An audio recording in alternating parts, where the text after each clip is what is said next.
갈라디아서 4장 1절부터 31절을 가지고 자유자의 자녀라는 제목으로 말씀을 드리겠습니다.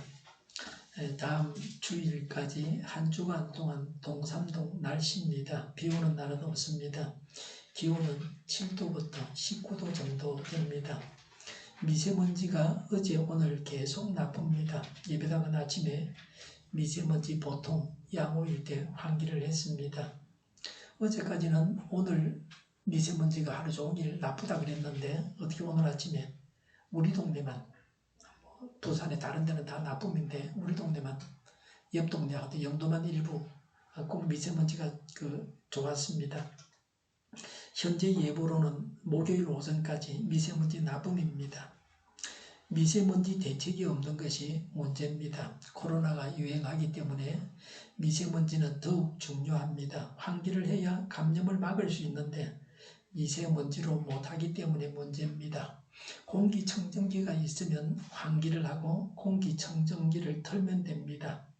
미세먼지 나쁨일 때는 KF94나 KF80 마스크를 써야 되고 숨이 가쁘면 안에 가드를 넣으면 됩니다.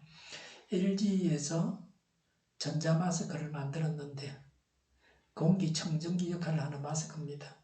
한 18만원 되고 우리나라에서는 저 의약 외품으로 허가를 받지 못해서 대만에서 역수입하면 배송비가 한 8만원 추가되는데 문제는 무게가 130g 정도 나간다는 겁니다. 그래서 라면 한 개 무게다.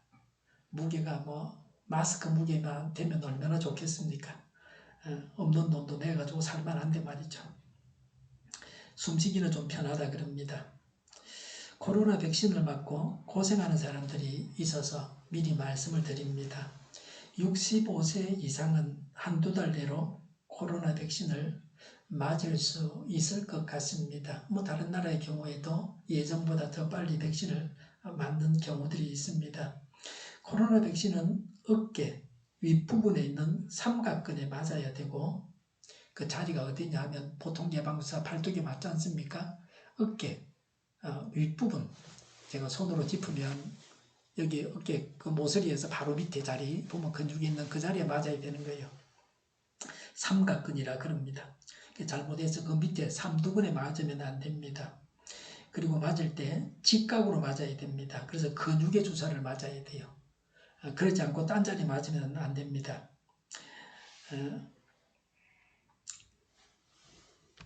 그래야 삼각근에 직각 주사를 맞아야, 근육에 맞아야 항체 효과가 확실하게 나타나고 염증과 통증이 없습니다.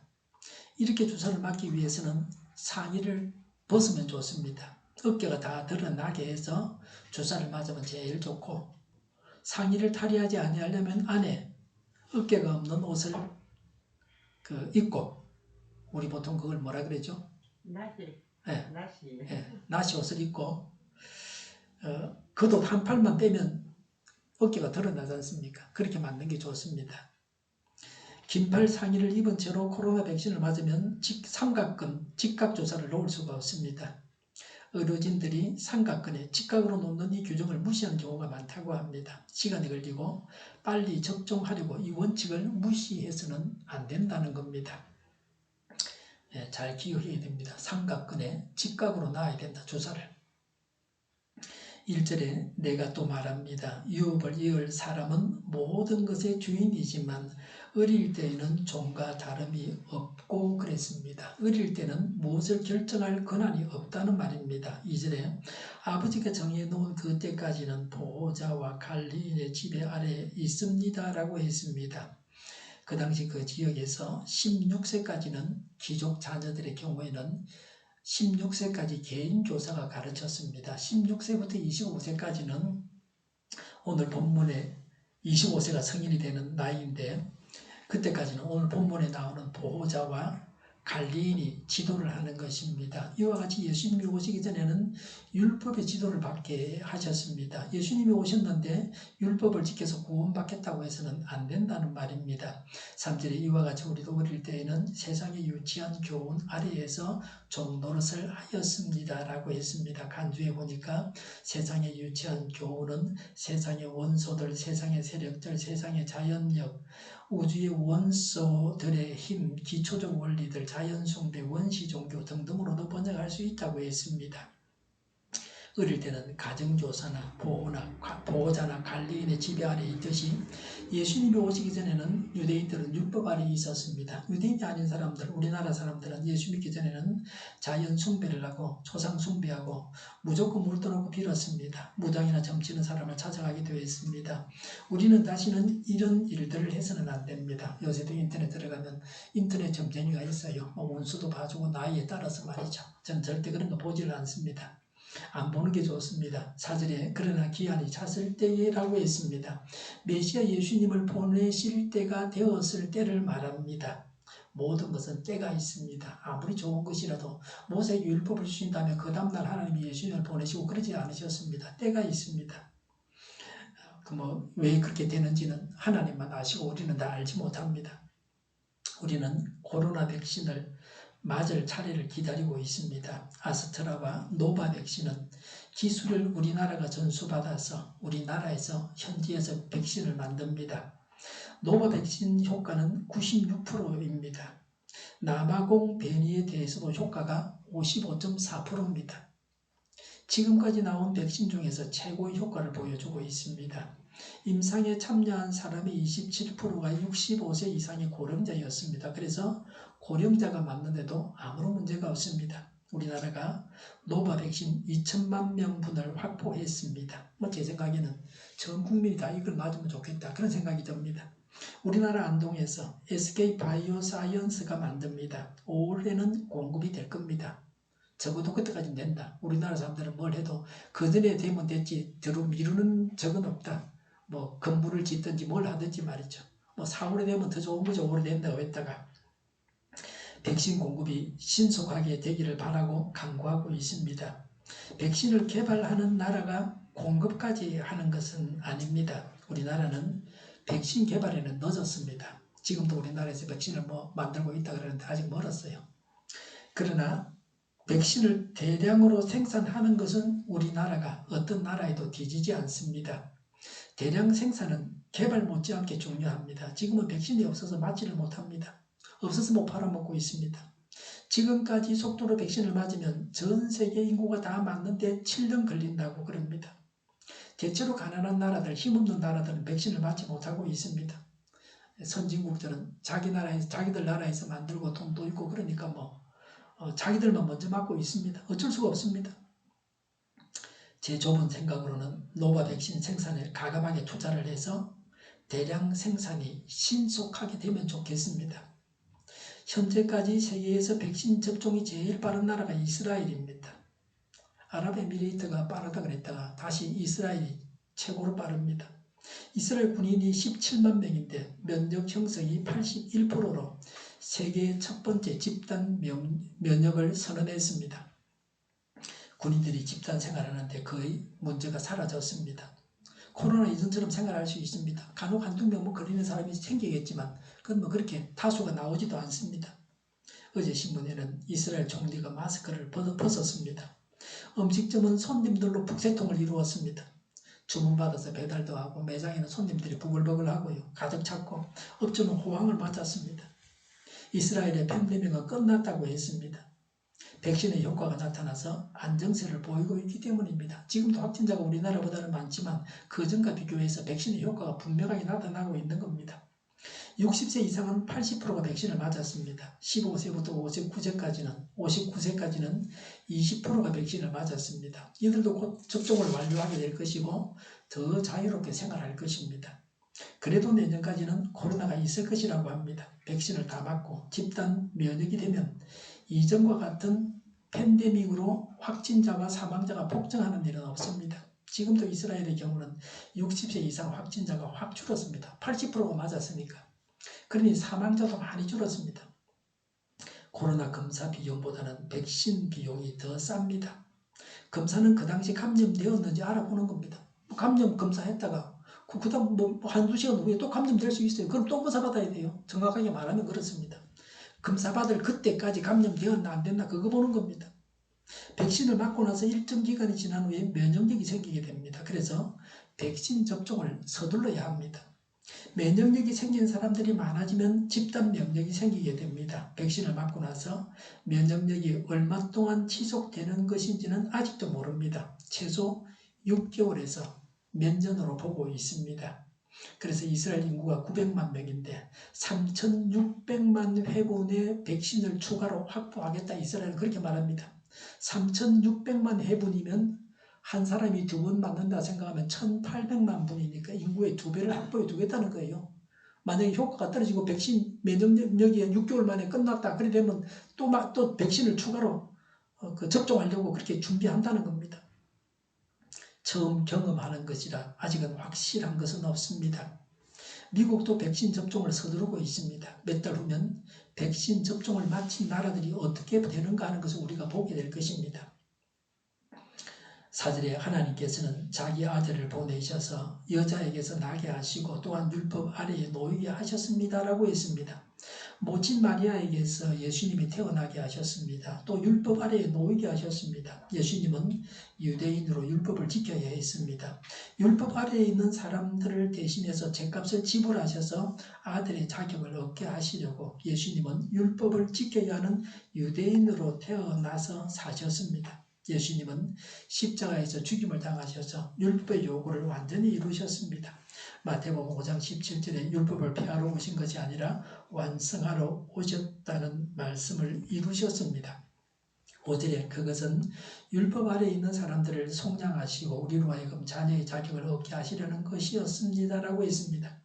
율법 아래에 있는 사람들은 율법 아래에 있는 유대인들은 물론이고 죄로 인해서 멸망받을 수밖에 없고 율법도 알지 못하는 유대인이 아닌 자들까지 다 포함합니다. 속량하시고는 대신 죗값을 지불하신 것을 말합니다. 예수님이 여자의 몸에서 나신 목적이 속량하심이었습니다. 예수님은 유대인만 위해서 오신 것이 아니라 모든 사람들을 구원하시는 분이십니다. 6절에 그런데 여러분은 자녀이므로 하나님께서 그 아들의 영을 우리의 마음에 보내주셔서 우리가 하나님을 아빠, 아버지라고 부를 수 있게 하셨습니다라고 했습니다.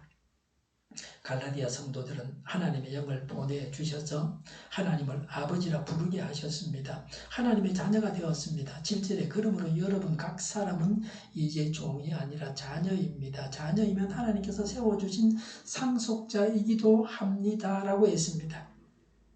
갈라디아 성도들은 종이 아니고 자녀이고 하나님께서 세워주신 상속자입니다.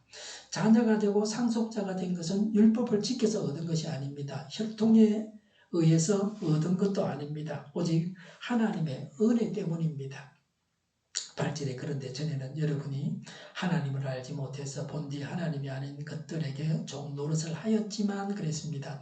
하나님을 믿기 전에는 우상을 섬기면서 살았습니다. 하나님이 아닌 것들에게 종살이 했습니다. 하나님을 믿지 않으면 우상을 섬기거나 하나님 없이 살아가야 합니다. 9절에 지금은 여러분이 하나님을 알 뿐만 아니라 하나님께서 여러분을 알아주셨습니다. 그런데 어찌하여 그 무력하고 천하고 유치한 교훈으로 되돌아가서 또다시 그것들에게 종노릇 하려고 합니까? 라고 했습니다. 율법이 예수님이 오시기 전에는 그것 자체로 온전한 겁니다. 하나님이 주신 것이고 그러나 예수님이 오신 다음에는 유치한 교훈이 되고 말았다는 겁니다. 이제는 그걸 붙잡고 있으면 안 됩니다.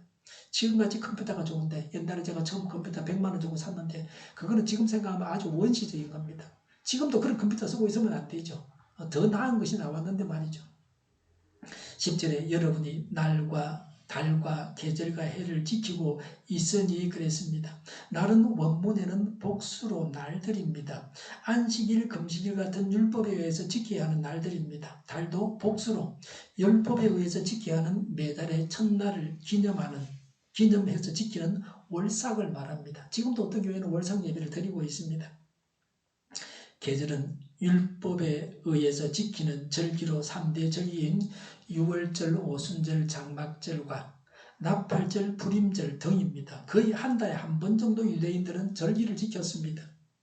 해는 안식년과 희년입니다. 예수님을 믿는 자들이 율법을 지켜서 구원을 받으려고 해서는 안 됩니다. 요새도 유월절을 지켜야 된다고 말하는 이단들이 있습니다. 그런 말에 솔깃해서 넘어가면 안 됩니다. 11절에 내가 여러분을 위하여 수고한 것이 어떨까 염려됩니다 라고 했습니다. 바울은 갈라디아 성도들이 율법을 지키려고 하다가 구원받지 못할까 두려워했습니다. 바른 가르침은 천국길을 가는데 매우 중요합니다. 12절에 형제 자매 여러분, 내가 여러분과 같이 되었으니 여러분도 나와 같이 되기를 바랍니다 라고 했습니다. 바울이 복음의 진리를 위해서 율법을 떠난 것처럼 갈라디아 성도들도 율법을 떠나서 믿음 안에서 자유를 누리라고 하는 것입니다. 12절에 여러분이 내게 해를 입힌 일이 없습니다. 왜 바울이 이렇게 애정을 가지고 갈라디아 성도들에게 말을 하는지 그 이유입니다. 갈라디아 사역에서 바울을 괴롭힌 사람들은 유대 율법주의자들이었습니다. 유대인들이었습니다. 갈라디아 지역의 신도들이 바울에게 잘해주었다고 바울은 이전의 일을 회상하고 있습니다. 13절에 그리고 여러분이 아시는 바와 같이 내가 여러분에게 처음으로 복음을 전하게 된 것은 내 육체가 병든 것이 그 계기가 되었습니다 라고 했습니다. 바울이 자신의 병을 고치기 위해서 갈라디아 지방으로 갔습니다. 그래서 그곳에서 전도해서 교회를 세우게 된 것입니다. 그게 갈라디아 교회입니다. 병든 바울이 복음을 전했는데 그걸 받아들인 사람들이 갈라디아 신자들입니다. 지병도 못 고치면서 뭐 천국 간다 그러는 니는 잘 믿어라. 그렇게 사람들이 하지 않았다는 겁니다. 14절에 그리고 내 몸에는 여러분에게 시험이 될 만한 것이 있는데도 여러분은 나를 멸시하지도 않고 외면하지도 않았습니다. 여러분은 나를 하나님의 천사와 같이 그리스도 예수와 같이 영접해 주었습니다 라고 했습니다. 갈라디아 교우들이 바울이 병들었지만 바울을 잘 대해줬습니다. 바울이 가지고 있는 질환이 복음 전파의 장애거리가 되질 않았습니다. 갈라디아 성도들에게 시험거리가 되질 않았습니다. 이 일은 근본적으로 하나님의 은혜고 갈라디아 성도들은 예수님을 믿고 구원받은 기쁨이 크기 때문에 바울에게 아주 잘했습니다. 15절에 그런데 여러분의 그 감격이 지금은 어디에 있습니까? 나는 여러분에게 정언합니다. 여러분은 할 수만 있었다면 여러분의 눈이라도 빼서 내게 주었을 것입니다 라고 했습니다. 갈라디아 성도들은 복음 전도자인 바울에게 눈이라도 빼줄 만큼 매우 헌신적이었습니다. 갈라디아 성도들은 바울을 핍박했던 유대인들과는 대조적이었습니다. 16절에 그런데 내가 여러분에게 진실을 말하기 때문에 여러분의 원수가 되었습니까? 라고 했습니다. 갈라디아 성도들은 이미 율법주의에 빠져 있어서 바울을 싫어할 수 있어서 한 말입니다. 17절에 위에서 내가 말한 사람들이 여러분에게 열심을 내는 것은 좋은 뜻으로 하는 것이 아니라 여러분을 내게서 떼어놓아서 여러분으로 하여금 자기네들을 열심히 따르게 하려고 하는 것입니다 라고 했습니다. 율법주의자들이 갈라디아 교회 성도들을 율법주의에 빠지게 했는데 이들이 바로 율법주의자들이 거짓 선지자들입니다. 율법주의로 구원을 받을 수 없으니 율법을 지켜야 구원을 받는다고 하는 것은 좋은 뜻으로 하는 것이 아닙니다. 이단 사설입니다. 18절에 그런데 그들이 좋은 뜻으로 여러분에게 열심을 낸다면 그것은 내가 여러분과 함께 있을 때뿐만 아니라 언제든지 좋은 일입니다 라고 했습니다. 나쁜 의도에서 열심을 내는 것이 문제입니다. 이단에 빠지게 하고 구원받지 못하게 하는 열심이기 때문에 마귀의 일입니다. 구원받게 하고 천국길로 가게 하는 그런 열심이면 뭐 나무랄 거 없다는 겁니다. 꼭 내가 안 했지만 그건 문제가 되지 않는다는 겁니다. 19절에 나의 자녀 여러분, 나는 여러분 속에 그리스도의 형상이 이루어지기까지 다시 해산의 고통을 겪습니다 라고 했습니다. 자녀를 낳는 고통도 있지만 키우는 고통은 더 극심합니다. 기간도 길고 말이죠. 양육의 새신자 양육의 고통을 바울이 이렇게 말하고 있습니다. 그리스도의 형상을 이룬다는 것은 구원받고 그 마음속에 성령께서 내주하셔서 그 인격이 변화되는 경지에까지 이르는 것입니다. 예수님을 믿어서 예수님을 닮아가면서 성장해 가는 것입니다. 이게 신앙생활입니다. 예수님을 믿는다고 신앙 고백하고 그것으로 끝나는 것이 아닙니다. 이 땅에서 살아가는 평생 동안 예수님을 닮아가는 성장이 있어야 합니다. 20절에 이제라도 내가 여러분을 만나 어조를 부드럽게 바꾸어서 말할 수 있으면 좋겠습니다. 나는 여러분의 일을 어떻게 하면 좋을지 당황하고 있습니다. 라고 했습니다. 갈라디아 성도들의 상태를 알지 못해서 바울이 안타까워하고 있습니다. 바울이 직접 갈라디아 성도들을 만나서 대화가 되기를 바랬습니다. 대화가 되지 않으면 할 수 있는 일이 없습니다. 귀와 마음을 열고 들어주고 말이 먹혀 들어가야 본래의 자리로 되돌려 놓을 수가 있습니다. 사람이 할 수 없는 일도 허다합니다. 다른 사람의 마음을 잡는 것은 사람에겐 참 어려운 일입니다. 당사자가 싫다고 하면 방법이 없습니다. 나는 그렇게 생각하지 않는다고 거절하면 방법이 없습니다. 자기가 믿고 확신하는 대로 살아가는데 누가 뭐라고 할 겁니까? 21절에 율법 아래에 있기를 바라는 사람들이여 나에게 말해 보십시오. 여러분은 율법이 말하는 것을 듣지 못합니까? 22절에 아브라함에게 두 아들이 있었는데 한 사람은 여종에게서 태어나고 한 사람은 종이 아닌 본체에게서 태어났다고 기록되어 있습니다. 라고 했습니다. 아브라함에게서 태어나서 아브라함의 아들이지만 이삭은 상속자고 이스마엘은 아니었습니다. 이와 같이 율법과 복음이 다 하나님에게서 나왔습니다. 그런데 율법은 임시적이고 복음은 영원한 것입니다. 23절에 여종에게서 난 아들은 육신을 따라 태어나고 그랬습니다. 이스마엘은 자연적인 생식력에 의해서 출생했습니다. 하나님의 뜻으로 태어난 아들이 아닙니다. 하나님은 아브라함이 하갈과 결혼해서 아들을 낳아서 대를 이으라고 명령하신 적이 없습니다. 이스마엘은 사람의 생각에 의해서 출생했습니다. 사라와 아브라함이 마음이 조급해서 결정한 겁니다. 나이는 자꾸 먹어가고 할아버지 할머니가 되었고 도저히 이제 아들 낳을 가능성이 없다. 근데 아들은 없고 그러니까 이스마엘을 낳게 된 겁니다. 아브라함과 사라가 생각할 때는 아브라함이 대를 이을 수 있는 방법은 하갈을 통해서 여종 하갈을 통해서 아들을 낳는 것이라고 생각을 했습니다. 이전에는 아브라함이 아들이 없었으니 종을 양자 삼을 생각도 했습니다.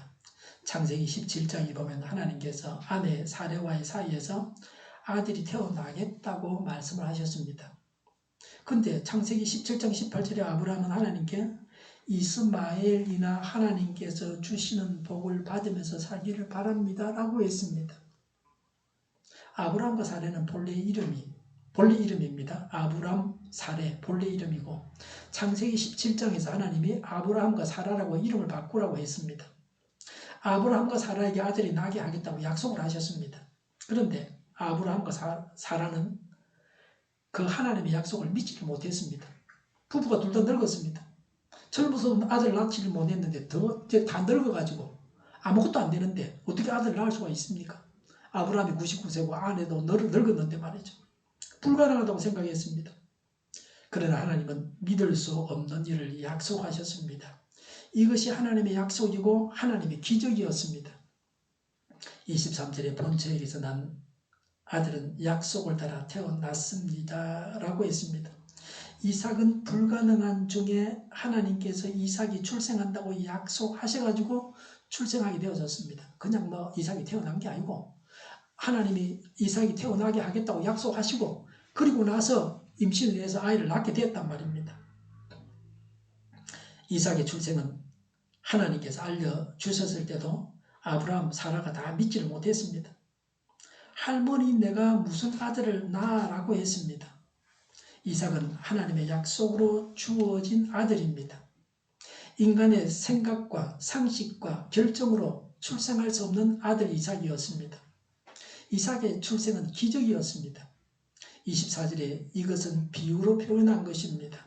두 여자는 두 가지 언약을 가리킵니다. 라고 했습니다. 두 언약은 하나님의 은혜로 아브라함과 맺은 언약과 시내의 산에서 율법을 주시면서 모세와 맺은 언약을 말합니다. 아브라함과 맺은 언약은 은혜로 자유를 줍니다. 모세와 맺은 율법 언약은 인간을 억압하고 구속합니다. 율법은 믿음과 비교하면 불완전하고 보완되어져야 하는 것이었습니다. 24절에 한 사람은 시내산에서 나서 종이 될 사람을 낳은 하갈입니다 라고 했습니다. 하갈은 종이었습니다. 하갈이 종이었던 것처럼 율법의 노예가 될 수밖에 없습니다. 율법은 죄가 무엇인지를 알게 해줍니다. 그런데 죄에서 구원해 주지는 못합니다. 요새 법을 연구하는 사람들, 법학자들이죠. 율법도 법입니다. 하나님 만드는 법입니다. 법이 있다고 해서 다 지킵니까? 법에 의해서 정죄를 받고 감옥 가고 불법자가 되고 벌금을 내고 그러는 겁니다. 율법은 죄가 무엇인지를 알려주지만 죄에서 구원해 주지를 못합니다. 율법이 구원해 주면 구원자 예수님이 오실 필요가 없습니다. 25절에 하갈이라 하는 것은 아라비아에 있는 시내산을 뜻하는데 지금의 예루살렘에 해당합니다. 지금의 예루살렘은 그 주민과 함께 종도로 가고 있습니다 라고 했습니다. 율법은 약속의 땅이 아닌 아라비아에 있는 시내산에서 받았습니다. 출이집트에서 이스라엘 땅 가나안으로 가는 중에 시내산, 아라비아 땅 시내산에서 모세가 받은 게 율법입니다. 율법을 받은 시내산이 율법 아래에 있습니다. 또 성전이 있고 제사를 드리는 예루살렘도 율법 아래에 있었습니다. 인간을 자유케 하는 믿음과는 다릅니다. 율법을 시내산에서 받아가지고 그 율법을 가지고 예루살렘에 가서 유대인들이 지켰다. 그래서 바울이 이 갈라디아서를 기록할 당시에 예루살렘은 율법 아래에 있었다 이 말이에요. 26절에 그러나 하늘에 있는 예루살렘은 종이 아닌 여자이며 우리의 어머니입니다 라고 했습니다. 하늘 예루살렘은 아브라함과 맺은 언약의 중보자요 성취자인 예수 그리스도를 통해서 들어갈 수 있습니다. 그곳에 거하는 자는 율법 아래에 있지 않고 믿음으로 거듭난 자유자들입니다. 율법에 얽매이지 않고 믿음으로 약속된 구원을 소유한 성도가 하나님의 자녀입니다. 예수 믿어서 구원받은 우리가 하나님의 자녀입니다. 지금도 이스라엘에 가면 정통파 유대인들을 만납니다. 구약의 율법을 지켜서 구원을 받으려고 하는 그런 아주 신념이, 그런 믿음을 강하게 가지고 있는 자들입니다. 물론 유대인들이 다 율법을 지켜야 한다는 마음을 가지겠지만 이 정통파 유대인들이 그런 마음을 강력하게 가지고 있는 사람들입니다. 한여름에도 땀을 흘리면서 검은 양복을 입고 모자를 쓰고 다니는 자들입니다. 제가 2019년 9월에 이스라엘에 갔을 때에 아마 그때 안 갔으면 아마 못 갔을 거예요. 코로나 때문에. 코로나 오기 얼마 전이었죠. 저는 더울 때는 9월이니까 반바지 입고 샌들 신고 다녔습니다. 가져간 신발은 샌들밖에 없었어요. 추울 때는 그 양말 두꺼운 거 신고 그랬죠. 그런데 체구가 크고 살이 찐 정통파 유대인이 옷을 껴입고 다니는 걸 보고 제가 안쓰러워했습니다. 검은 양복, 긴 바지 입고 다니는 게 얼마나 덥겠어요. 살도 많이 쪘죠. 지금도 정통파 유대인이 그 나라에서 문제입니다. 코로나 백신을 맞으려고 하질 않습니다. 방역수칙 지키려고 해도 준수하지 않습니다. 예배드리다 죽겠다는 식입니다. 자기들끼리 모임을 가집니다. 그래서 그들 중에 확진자가 많습니다. 이스라엘 나라 안에서 아랍계 사람 다음으로 확진율이 높은 자들이 정통파 유대인들입니다. 27절에 성경에 기록하기를 아이를 낳지 못하는 여자여 절구하여라. 해산의 고통을 모르는 여자여 소리를 높여서 외쳐라. 홀로 사는 여자의 자녀가 남편을 둔 여자의 자녀보다 더 많을 것이다 하였습니다 라고 했습니다. 아이를 낳지 못하는 여자는 관주에 보니까 이사야 54장 1절이라 그랬습니다. 이사야 54장 1절에 보니까 임신하지 못하고 아기를 낳지 못하는 너는 노래하여라. 해산의 고통을 겪어본 적이 없는 너는 환성을 올리며 소리를 높여라. 아이를 못 낳아 버림받은 여인이 남편과 함께 사는 여인보다 더 많은 자녀를 볼 것이다. 주님께서 하신 말씀이다 라고 했습니다. 복음과 율법을 사라와 하갈의 경우를 비유로 삼았습니다. 임신하지 못하는 여자는 사라입니다. 남편과 함께 사는 여자는 하갈입니다. 사라의 자녀는 이삭을 통한 후손이고 하갈의 자녀는 이스마엘의 자손입니다. 이삭의 자손이 더 많다는 것은 복음의 확산으로 교회에 속한 그리스도인의 수가 더 많아지고 예수 믿는 자들이 더 큰 복을 받게 된다는 것입니다. 믿음으로 구원받는 자들이 이삭의 후손이고 아브라함의 자손이지 믿음으로 받는다는 그 믿음이 없는 사람들은 아브라함의 후손이 아니라고 바울은 담대하게 말하고 있습니다. 28절에 형제자매 여러분은 이삭과 같이 약속의 자녀들입니다 라고 했습니다. 예수님을 믿는 자들이 약속의 자녀인 이삭의 대열에 있습니다. 이스마엘이 아브라함의 상속자가 되지 못한 것처럼 율법주의자들이 하나님의 자녀가 되지를 못합니다. 29절에 그러나 그때의 육신을 따라 난 사람이 성령을 따라 난 사람을 박해한 것과 같이 지금도 그러합니다라고 했습니다. 창세기 21장 8절부터 9절에 보면 이삭이 젖을 뗄 무렵, 젖을 몇 살에 떼느냐면 3살 때 뗐습니다. 이미 성장한 이스마엘이 이삭을 조롱했습니다. 그때 이스마엘 나이는 14살이었습니다. 이와 같이 율법주의자들이 하나님의 자녀를 핍박하고 있다고 했습니다. 갈라디아 성도들을 꿰어서 하나님을 잘 믿고 있는 믿음으로 구원받은 갈라디아 성도들을 꿰어가지고 구원받지 못하게 했다고 바울이 지적하고 있는 겁니다. 30절에 그런데 성경은 무엇이라고 말합니까? 여종과 그 아들을 내쫓아라. 여종의 아들은 절대로 종이 아닌 본처의 아들과 함께 유업을 받지 못할 것이다 하였습니다 라고 했습니다. 바울이 구약 창세기를 가지고서 풀어나가는데 어느 사도도 하지 못한 일을 바울이 하고 있습니다. 아라비아에서 3년 동안 예수님에게 가르침을 받았기 때문에 그가 깨달은 바를 말하고 있다. 예수님이 구체적으로 이렇게 말씀하시질 않았어요. 공생에 사시는 동안에. 근데 바울이 이걸 풀어내고 있는 겁니다. 하나님이 다 가르쳐 주셨어요. 간주에 보니까 갈라디아 4장 30절 간주에 보니까 창세기 21장 10절이라고 붙여놨습니다. 창세기 21장 12절에 하나님은 사라가 말한 대로 하갈과 이스마엘을 내쫓으라고 하십니다. 아브라함의 입장에서는 다 자기 아내고 자기 아들인데 사라가 내쫓으라니까 섭섭하죠. 그렇지만 하나님이 사라가 말한 대로 내쫓으라고 그렇게 말씀하십니다. 창세기 21장 14절에 사라가 말한 대로 하갈과 하갈의 아들 이스마엘을 내쫓습니다. 아내가 내쫓으라 그러고 하나님이 허락했으니까 내쫓습니다. 율법주의자들이 복음을 무시하고 하나님의 은혜를 거부하다가 구원받지 못하고 멸망하게 되는 겁니다. 율법주의자들은 교회에서 내쫓아야 됩니다. 율법을 지켜서 구원받으려고 하는 자들은 교회에서 내쫓아야 됩니다. 물론 하나님께서 이스마엘과 하갈을 불쌍히 여기셔서 그들에게도 복을 주셨어요. 그렇다면 복을 못 받고 저주받은 건 아닙니다. 지금 석유가 많이 나는 나라 사람들이 바로 이스마엘의 후예들입니다. 지금도 떵떵거리고 살고 있지 않습니까? 하나님이 복을 주셨어요. 그렇지만 하나님의 교회에서 내쫓으라고 하나님은 분명하게 말씀하셨습니다. 하나님이 야박하시네 이렇게만 생각하면 안 됩니다. 줄 거는 다 주셨어요. 31절에 그러므로 형제 자매 여러분 우리는 여종의 자녀가 아니라 자유를 가진 여자의 자녀입니다라고 했습니다. 예수님을 믿는 자들은 율법에 매이는 율법의 종이 아닙니다. 율법에서 해방된 자유인입니다. 바울은 갈라디아 성도들에게 말합니다. 예수님을 믿어서 구원을 받았지만 율법적인 생활로 돌아가는 것은 스스로 구원을 포기하고 멸망의 길로 빠져드는 어리석은 행동이라고 경고하고 있습니다. 예수님을 믿어서 구원받았음을 믿고 이 가르침에서 이 진리에서 흔들리지 말아야 합니다. 기도하겠습니다. 정의가 강물처럼 흘러가게 하여 주시옵소서. 모든 언론이 제 역할을 다하게 하여 주시옵소서. 성경에 바라는 국가법이 제정되지 않게 하여 주시옵소서.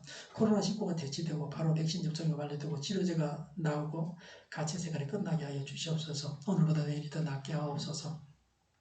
우리 동일교회가 만군지하게 하여 주시옵소서. 예수 이름으로 명하노니 모든 병만은 물러가고 몸의 모든 부분들은 온전하게 될지어다. 신유의 기적을 베푸셔서 지금도 저희의 질병을 고쳐주시옵소서. 교회와 나라를 고치시고 온전케 하여 주시옵소서. 잘못된 것을 제거해서 성결하게 하여 주시옵소서. 저희와 교회와 나라의 민족을 불쌍히 여겨 주시옵소서.